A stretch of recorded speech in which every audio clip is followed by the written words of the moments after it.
அனைவருக்கும் வணக்கம். 10ஆம் வகுப்பு கணிதம் எண்களும் தொடர் வரிசைகளும் பயிற்சி 2.5ல் 11வது கணக்கு பார்க்க போகிறோம். கணக்குக்குள்ளே போகிறதுக்கு முன்னாடி நீங்கள் நம்ம சேனலை இன்னும் சப்ஸ்கிரைப் பண்ணால் கண்டிப்பாக ஒரு சப்ஸ்கிரைப் பண்ணிக்கோங்க.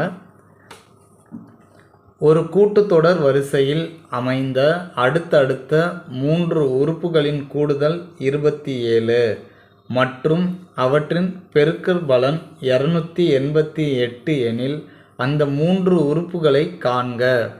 சரிங்களா? இப்போ ஒரு கூட்டுத்தொடர் வரிசையில் அடுத்தடுத்த 3 உறுப்பு அப்படின்னு கொடுத்துருக்காங்க. அப்போ நம்ம ஃபஸ்ட்டு 3 உறுப்புகளை எப்படி எடுத்துக்கலான்னு பார்த்தீங்கன்னா, a minus D A plus d அப்படின்னு நான் ஈஸியாக எனக்கு வர மாதிரி எடுத்துக்கிட்டேன். ஓகேங்களா? நீங்கள் a + d a + 2d a + 3dன்னு எடுத்துக்கலாம். ஆனால் நீங்கள் இந்த மாதிரி போட்டிங்கன்னா நம்ம ஈஸியாக என்ன பண்ணலாம், ஆன்சரை கண்டுபிடிச்சிடலாம். நான் வந்து a minus D A plus டின்னு எடுத்துக்கிட்டேன். சரிங்களா? இப்போ அடுத்தடுத்த 3 உறுப்புகளின் கூடுதல் என்னது? 27. இப்போ இந்த 3 உறுப்பையும் நான் என்ன பண்ண போகிறேன்? கூட்ட போகிறேன். கூட்டுனா என்ன கிடைக்கும்? 27 கிடைக்கும். கூட்டலாங்களா? a மைனஸ் டி கூட்டல்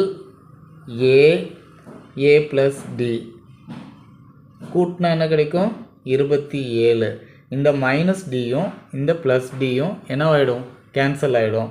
அப்போ மீதி இருக்கிறது 3a இருக்குது. 3a = 27. a = 27/3. 9 3 27. அப்போ a = என்னது? 9. ஓகேங்களா? இப்போ ஃபஸ்ட்டு கூட்டிட்டோம். அடுத்தது என்ன கேட்டிருக்காங்கன்னா, மற்றும் அவற்றின் பெருக்கற் பலன் 288 அப்படின்னா பெருக்கற் பலன் a minus d into a plus d equal to இது மூணையும் பெருக்குனா என்ன கிடைக்கும்? 288. ஓகேங்களா?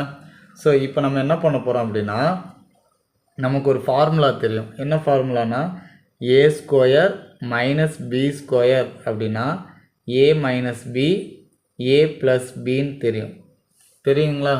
ஸோ அதே மாதிரியே இங்கே என்ன இருக்குது? a மைனஸ் டி இருக்குது, a ப்ளஸ் டி இருக்குது. ஸோ இதுக்கு பதில் நான் என்ன எழுதிக்க போகிறேன் அப்படின்னா, a² மைனஸ் d²ன்னு எழுதிக்கிட்டேன். மீதி இருக்கிறது a ஈக்குவல் டு 288 எழுதியாச்சுங்களா? ஏற்கனவே நம்ம எதனுடைய மதிப்பு கண்டுபிடிச்சிருக்கோம்? a உடைய மதிப்பு. ஏக்கு பதில் என்ன போட்டுக்கலாம்? 9. அப்போ நான் இங்கே ஏக்கு பதில் 9² minus d² into 9 equal to 288. அடுத்த ஸ்டெப்பு 9² மைனஸ் d² 288. இங்கே பெருக்கலாக இருக்குது 9. ஆப்போசிட் சைடு வந்து வகுத்தலாக மாறும். 9 9 3 27. மீதி 1 18 29 18. ஓகேங்களா?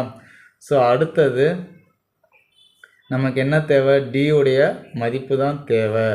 அப்போ 32 அப்படியே வச்சுக்கோங்க. 9 9 81. ஓகேங்களா? இப்போ 81 அந்த சைடு வந்ததுன்னா மைனஸ் 81 ஆகிடும். அப்போ 81ல் 32 போயிடுச்சுன்னா 49. என்ன 49? மைனஸ் 49. மைனஸ் மைனஸ் ப்ளஸ் ஆகிடும். அடுத்தது இப்போ நமக்கு என்ன தேவை? டி தான் தேவை. அப்போ d equal to plus or minus என்னதுங்க? 7 49. அப்போ டி உடைய மதிப்பு என்னது? Plus or minus 7. ஓகேங்களா? ஸோ இப்போ நமக்கு என்ன கேட்டிருக்காங்க? அடுத்தடுத்த 3 உறுப்புகள் கேட்டிருக்காங்க. ஸோ அதை இப்போ கண்டுபிடிக்கலாம்.